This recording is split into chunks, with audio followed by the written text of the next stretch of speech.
Hey y'all, my name is Matt. I'm with the Rafter W Homestead. I'm out here in the shop at the homestead, and today I've got with me the Fieldcraft Survival. I think they call this their Mobility GoBag 2.0. It's something I kitted out to keep in the vehicle at all times. I move it around. Eventually maybe I'd like to have two, but for now I move it around with me. Sometimes I'm in the Jeep back here, other times I'm in the truck or my wife's car, and typically wherever we go we have this. And so this video is going to be a little bit of a review on this pack. It's also going to go into how I load it out. So here recently, as part of my continuing education, living out here on a homestead out in the country in the middle of America, I wanted to gain a better knowledge around medical awareness and how to conduct first aid and general wound care and medications. And so I got my national BLS EMT certification here in the past year, and I've been as a kind of a volunteer practicing that and building out my skill set on patient assessments, and things like that. So this is kind of part of my kit that I keep with me on the road, and it's not just medical. There's a few other things, but we'll get into that. So without further ado, let's get into this bag. Okay, so right away, one thing I really like about the bag is that it's kind of convertible. There's this strap here that hangs over the headrest on your car, and then these straps disconnect, and in this configuration, it's actually a backpack. You can throw it on your back. But these disconnect down here, and then this one connects to that one, and it goes around kind of the lumbar or the lower lumbar area of your car to keep it contained. The pack itself is pretty good construction. I really like the outside. It's kind of a rubberized nylon. It seems like it would be pretty rip resistant. The zippers have really nice, good sized pulls on them that are easy to access.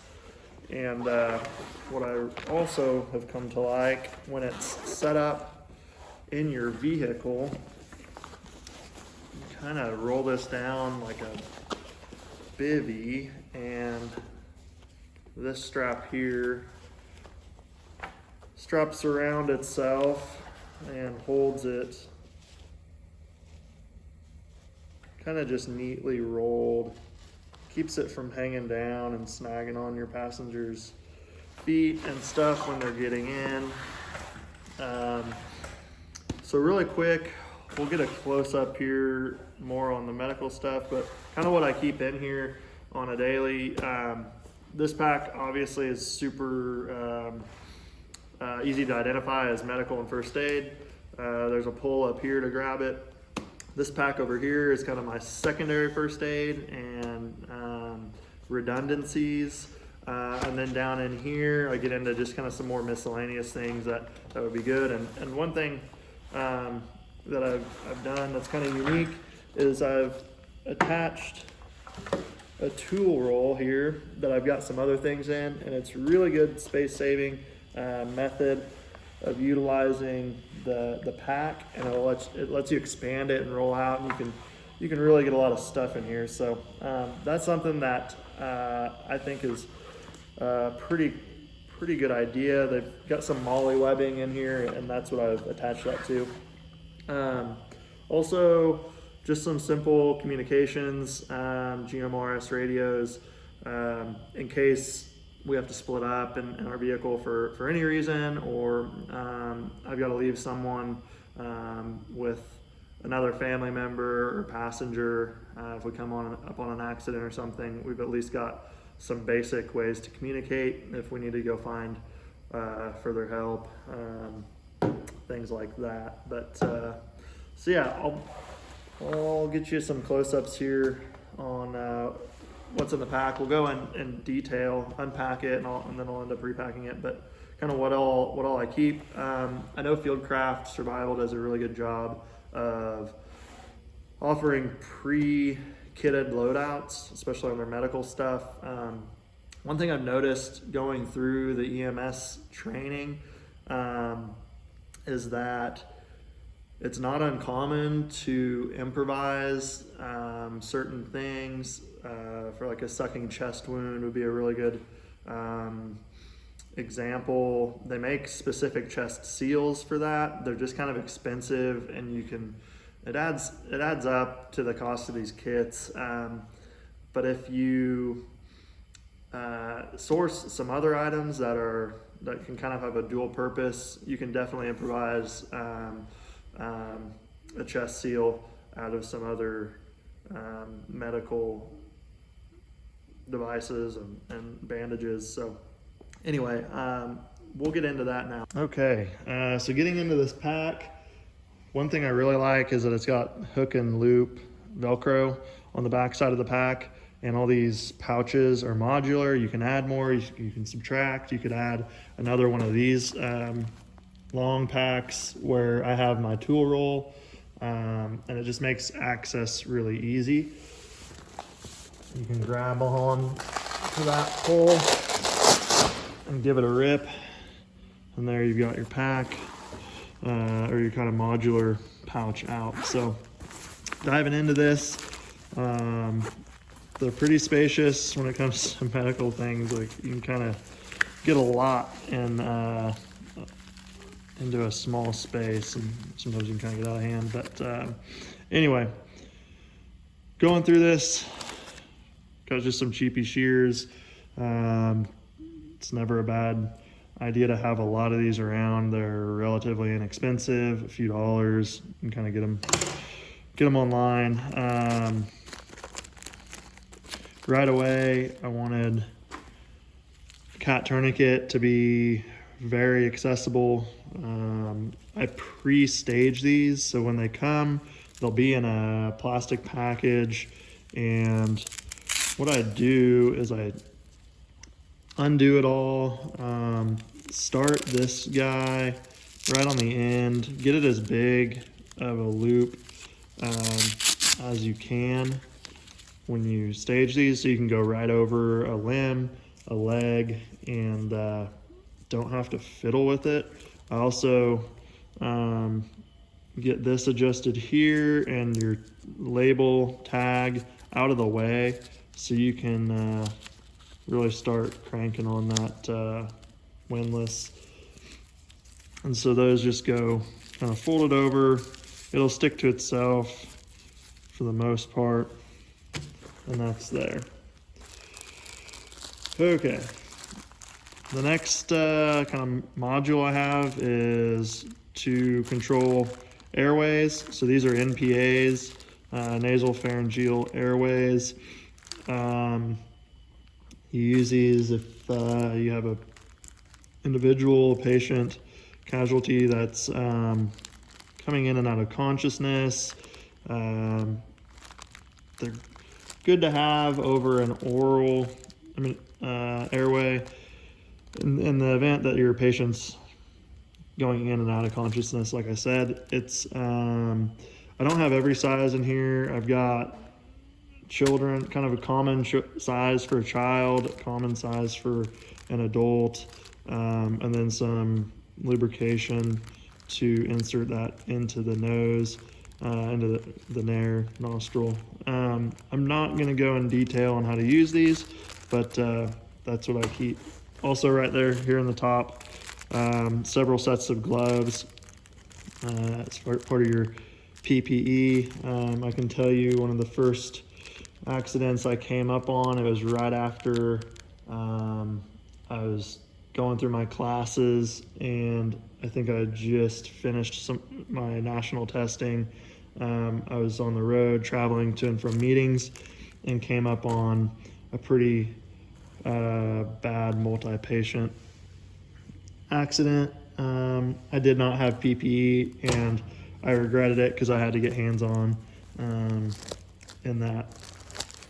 Okay, moving on. Emergency pressure dressings. These are another thing that I've opted to put in instead of some other dressings, mainly because they are kind of an all-in-one dressing. When you open it up, it's kind of got a cylinder of gauze that's been compressed, and then it rolls out into a bandage that you can roll around a limb. You can put this on just as it is after you open it up, and have a really nice big bandage to put on direct pressure of a wound, and then you can tape it up kind of whatever you need to use it for. It's a good piece of equipment to have. I carry 2 in this pack. Coban self-adhering bandage. You can use that again in conjunction with these pressure dressings, and then some cloth tape. Nothing too crazy. Abdominal pads. These are just a little bigger. They're thinner, but they can cover a little bigger of an area. Burns, things like that. Larger wounds that you need to cover up, or if you just need to start doubling up to control bleeding. So this is a little more getting into kind of a little more specialized stuff. Everything we've gone through so far is relatively easy to find. Shouldn't need any special certifications or anything like that to carry it. Same with these, but they are a little more expensive. It's a wound packing gauze that's folded in a Z pattern, and this would be for wounds that you're unable to get a tourniquet on. So oftentimes in the corners of limbs, the upper extremities, armpits, kind of that pelvis pit area on the groin, anywhere where you can't stop bleeding with direct pressure very well, or a tourniquet. You start packing the wound, and you kind of move in a overlapping method with your fingers inside the wound to get that in place and to keep constant pressure on the wound. Another thing I do to help save space is this is some really sticky tape. It's waterproof. It's really adhesive. And it's also really bulky though when you get it. It's in a big roll like this big around. So I take what I need on it. The reason I have this is primarily to improvise a chest seal on a sucking chest wound. And then all your markers here you could triage with it. You can mark your time that you applied a tourniquet. That's super important for later responders to know, and surgeons to know when and how long that tourniquet's been applied for. So I use this in conjunction, the tape in conjunction with petroleum dressing, and you can actually use just this whole thing. You don't even have to open it, or if you have a wound that went through like a gunshot wound where you have an entry wound and an exit wound, you open the 2 halves, and then on the front half you can put on the front wound on the chest. If that's where the front is, you can put the back side then on the exit wound, and you just tape 3 sides of this, leaving one side exposed, and that will let the chest cavity vent, much like a dedicated chest seal will. So this will save you a lot of money. These are really cheap, and you use it with this really good tape. So finally, in this kind of first out bag, if you will, just a few 4x4 sponges, mainly just for that bleeding control. You can throw these over an eye or something if you have an eye injury. I mean, all in all, that's quite a bit of stuff in that first out pack. So moving on.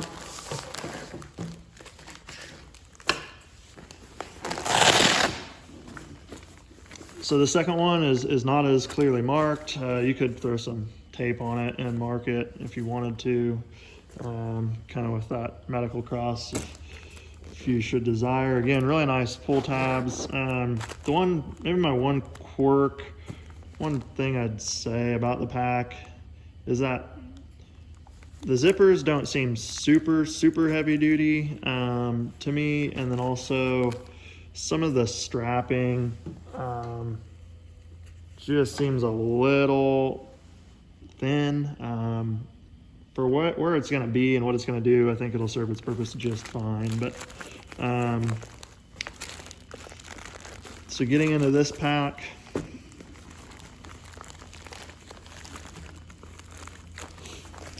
it's kind of a little bit of some redundancies and then some just a less emergent care.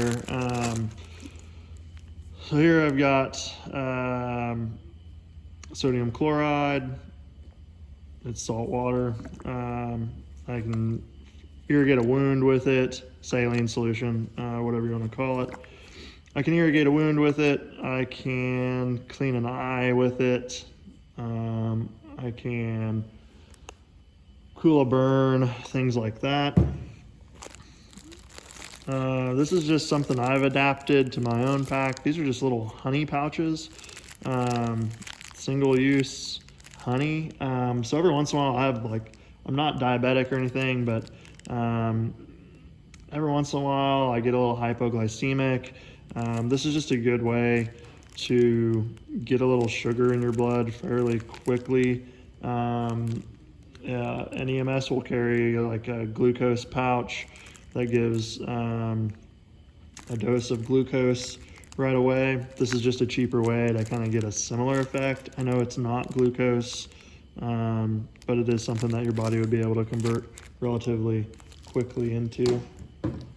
Again, just another redundancy, some more tape.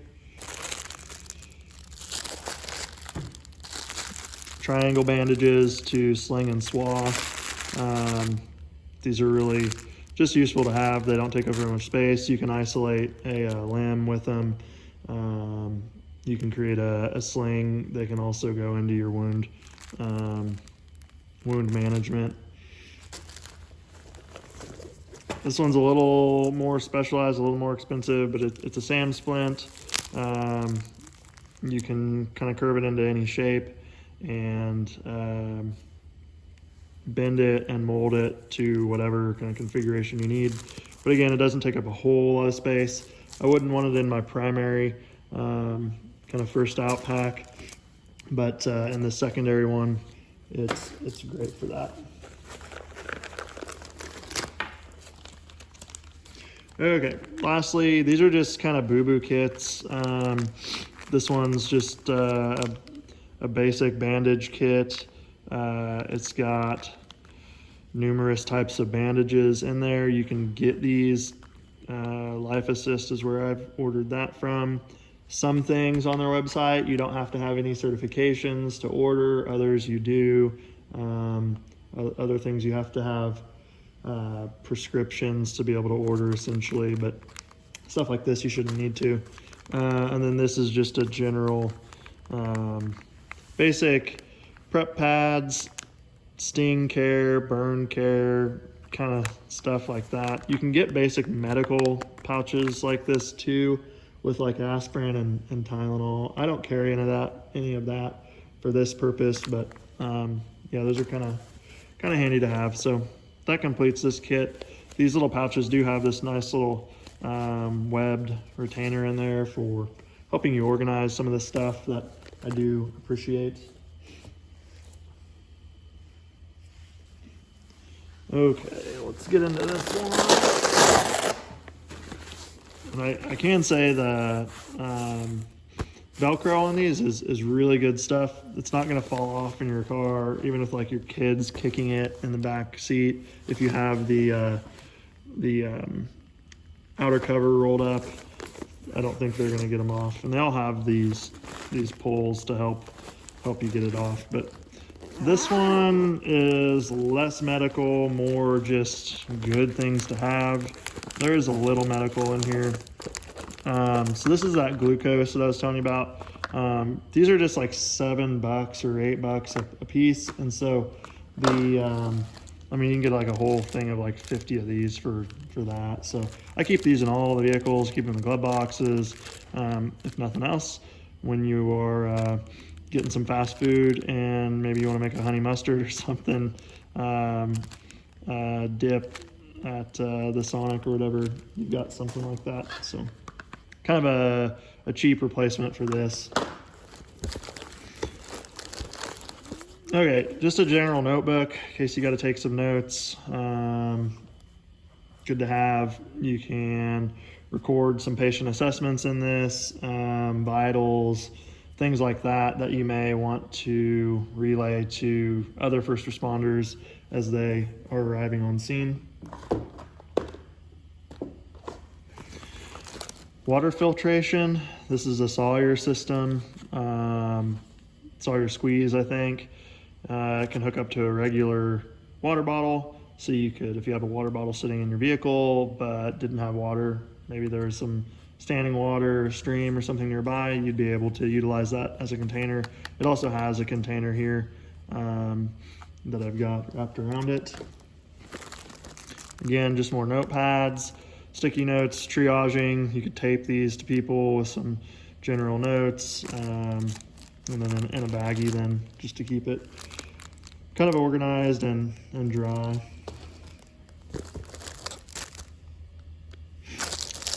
Survival blanket, good to have, lots of uses for these if you're dealing with a patient in shock.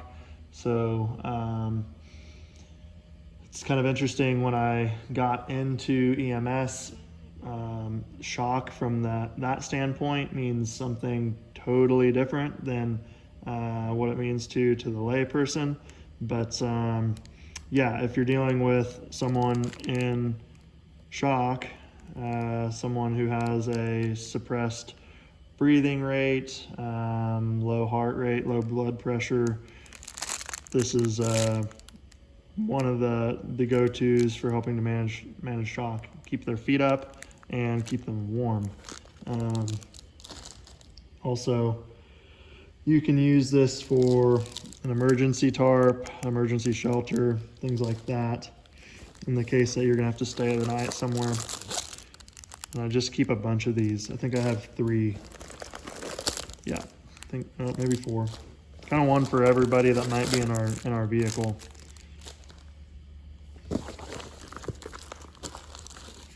Okay, next up, just some like electrolyte pouches. They'll keep you hydrated, help keep you going in the event that you haven't had the opportunity to hydrate often. This is a self-contained emergency shelter.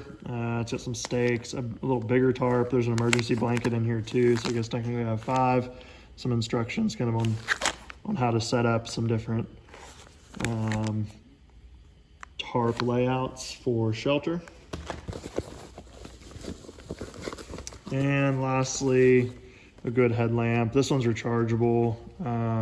Phoenix Lighting has been a brand I've really liked. This detaches from the base and it's got a clip on the back so you can throw it on the lapel or a chest pocket and have some other means of hands-free lighting.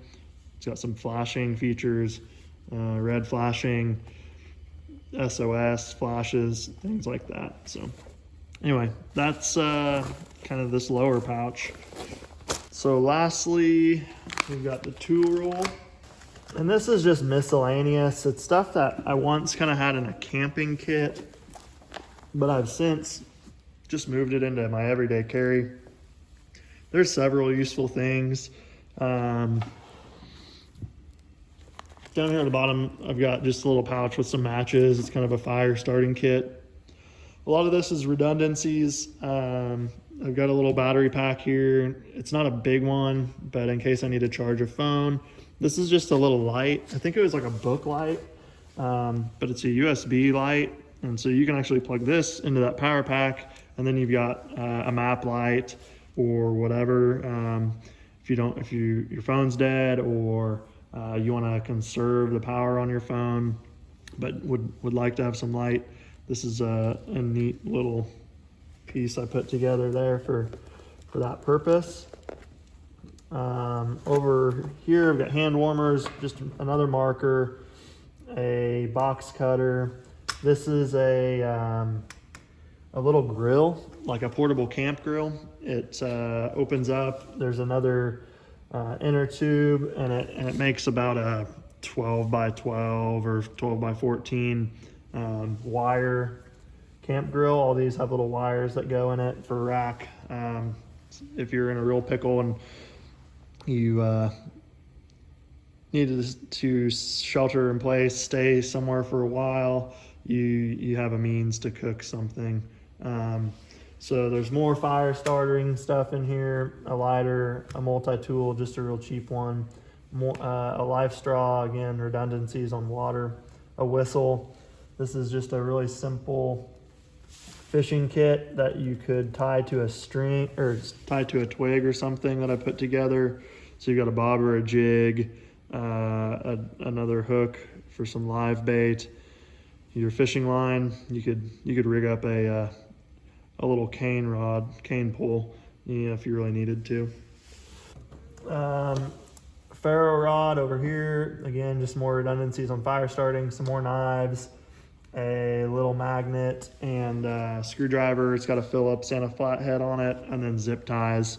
So this is just kind of my miscellaneous pouch. You never know what you might need or what you might have to MacGyver, so you've got some options here. There's a few pouches here. I don't remember exactly what's in here.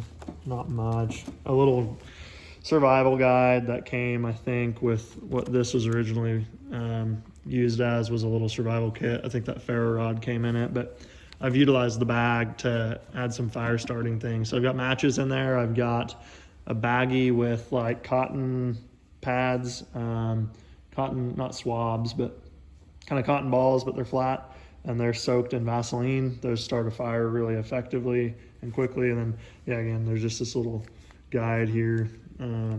If nothing else, if you're in a real bad scenario, it gives you something to read and kind of take your mind off things and gain some knowledge. So anyway,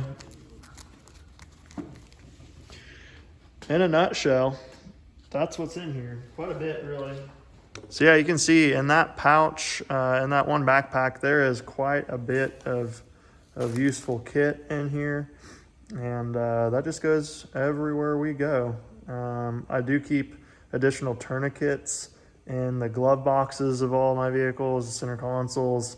You never know how you may be in a vehicle. You might be upside down, you might be on your side, and need to access something really quick where maybe this isn't readily accessible anymore due to circumstance. So you just never know what you might need. So keep a lot of things close. Well, that's all I've got for you all this time for this one. If you enjoyed the video, if you like the content, please give us a like, subscribe, leave a comment if you'd like, good, bad, or otherwise. If you see some things that can be improved upon. The main thing with this is, although there's a lot of things, you're kind of limited on space, and so prioritizing the usefulness of things over adding additional things that might have redundancies or carryover was important to me. So it was specific enough to, I think, accomplish the goal of the kit. But yeah, you can get a lot of this stuff right from Fieldcraft Survival. I've sourced it all myself through the channels that I learned about through my EMS training. We need more volunteers, we need more EMTs, we need more first responders. If you are one of those people, thank you very much. If you have any interest, it's a challenging field, You don't have to make your day job out of it. You can do it as a volunteer like I do, and help out when you can and where you can, and just be ready. Be ready to help someone in need, or your family member, whomever you may be with. But yeah, that's all I got. So thank you very much for your time and for watching the video, and we'll catch you next time.